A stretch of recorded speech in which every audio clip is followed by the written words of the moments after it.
Specifically. You asked me to answer the question. I answered the question. No. RICO, you're obviously not familiar with. Corruption Excuse me, sir. Excuse me, sir. Excuse me, sir. RICO is not a crime. It is a category. What is the crime? It's a category of crimes that you're then charged You under have charges. a long 100 You list have of charges. You just saw a sitting member of the United States Congress, Alexandria Ocasio-Cortez, in a nationally watched hearing, confidently say RICO is not a crime. I'm sorry, what? Did that really just get said out loud in a congressional hearing?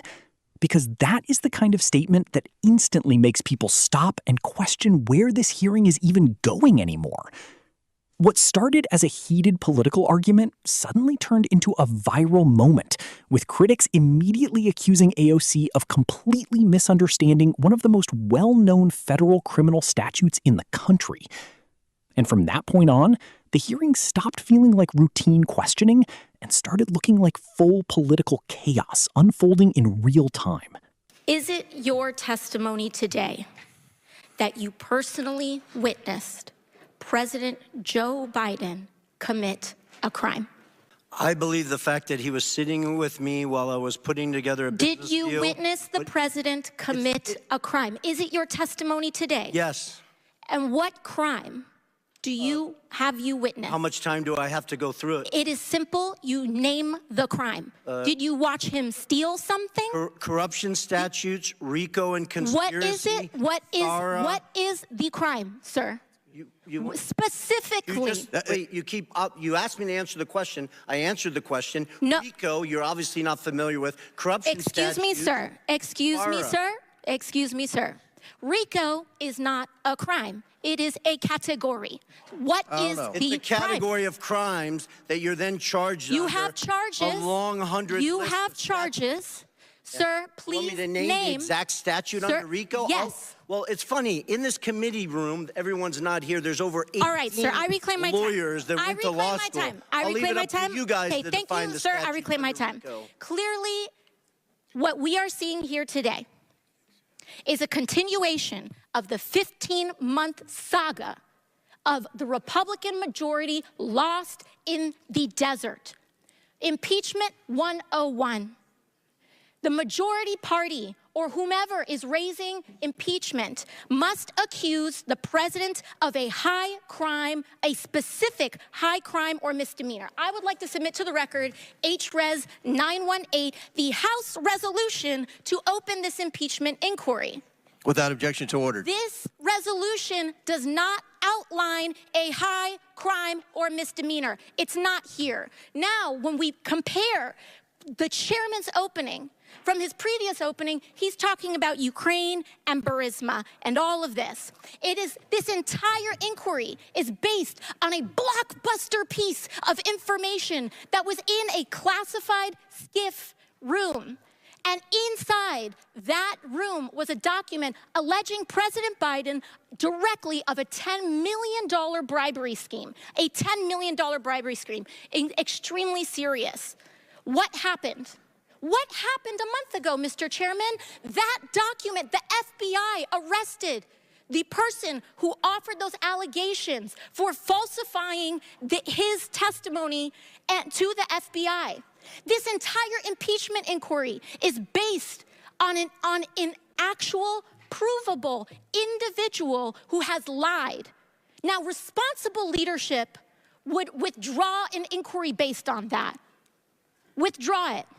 Mr. Chairman, for the record, I want to submit into the record two different WhatsApp text messages. One, July 31, between Hunter Biden and Mr. Zhao of CEFC, which stipulates that Hunter Biden wants to be able to move on and get the contract resolved, get the deal resolved, and that Mr. Zhao responds and says, yes, the CEFC is willing to cooperate with the family. On August 31, there's another exchange, this time August 3rd, 2017, between Hunter Biden and Mr. Ganwei Dong. And in this message, they're talking about the stipulations of the arrangement between the Biden family and CEFC. I want to submit both WhatsApp text messages for the record, Mr. Chairman. Without objection to order.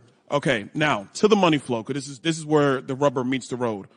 On August 3rd, they actually stipulate through WhatsApp text messages the exact stipulations of the deal. On August 4th, $100,000 is wired into Owasco PC from CEFC Infrastructure. Mr. Chairman, I want to submit for the record a portion of the bank statement for the time period August 3rd of 2017 to August 31, 2017, stipulating $100,000 going from CEFC into the bank account of Hunter Biden through Owasco PC. Without objection, so ordered. On August 8th, 4 days later, $5 million is then transferred from the Northern International Capital account of $5 million to Hudson West III. Hudson West III is a bank account controlled by Hunter Biden and Mr. Gong Wang, a.k.a. Kevin Dong, who was a CEFC associate. That money comes from the Northern International Capital bank account that is tied to the CCP. Mr. Chairman, I want to submit for the record the bank statement demonstrating that transfer. Without objection, so ordered. Okay, moving on. On August 8th, the same time period, there is a wire transfer of $400,000 to Owasco PC from the Hudson West III bank account. That $400,000, Mr. Chairman, I have the transfer records in the bank accounts from the August time period. I want to submit that for the record. Without objection, so ordered. Now, here's where the fun stuff comes in, everybody, and I got a minute to do it, so we're going to get this done. On August 14th, there is $150,000 that is transferred from Owasco PC, which is controlled by Hunter Biden, to Lion Hall Group, which is controlled by James Biden. I have the records here, Mr. Chairman, of the $150,000 that has gone to Lion Hall Group from Owasco PC. I want to submit that for the record. Without objection, so ordered. On August 28th, and I believe we have a screenshot for everybody in the room. On August 28th, Mr. Chairman, we have the withdrawal ticket from Lion Hall Group that is signed by Sarah Biden, who is the wife of Jim Biden, for $50,000 to withdraw from Lion Hall Group. I want to submit that withdrawal receipt for the record. Without objection, so ordered. On September 3rd, on August 28th, actually, Mr. Chairman, we have the deposit reference into Sarah Jones Biden's account on the same day she withdrew it from Lion Hall. I want to submit that. Without objection, so ordered.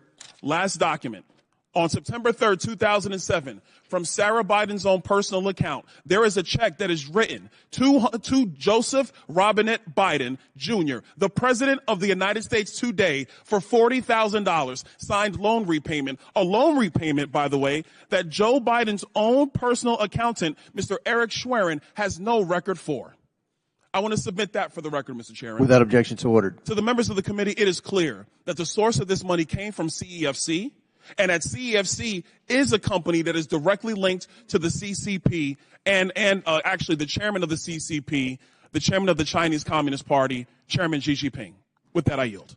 They've opened up our borders. They want to spend massively. I serve on a committee with Ocasio-Cortez.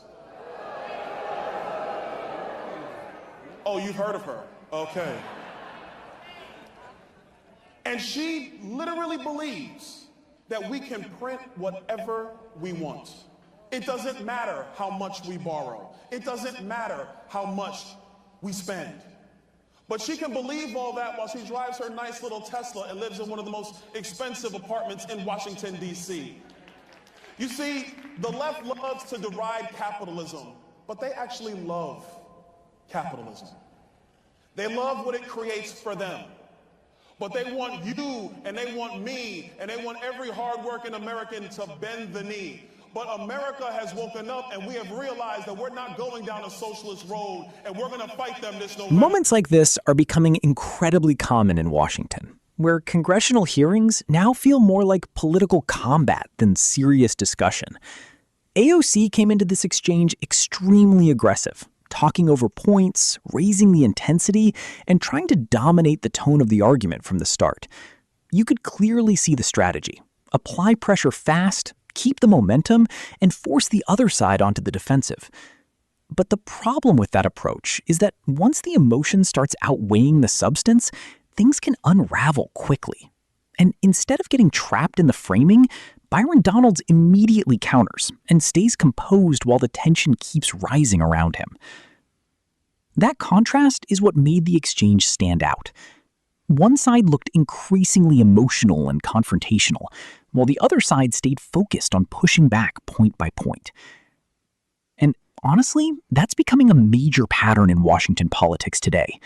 More performance, more theatrics, more attempts to create viral moments, while viewers are left wondering where the serious debate actually went.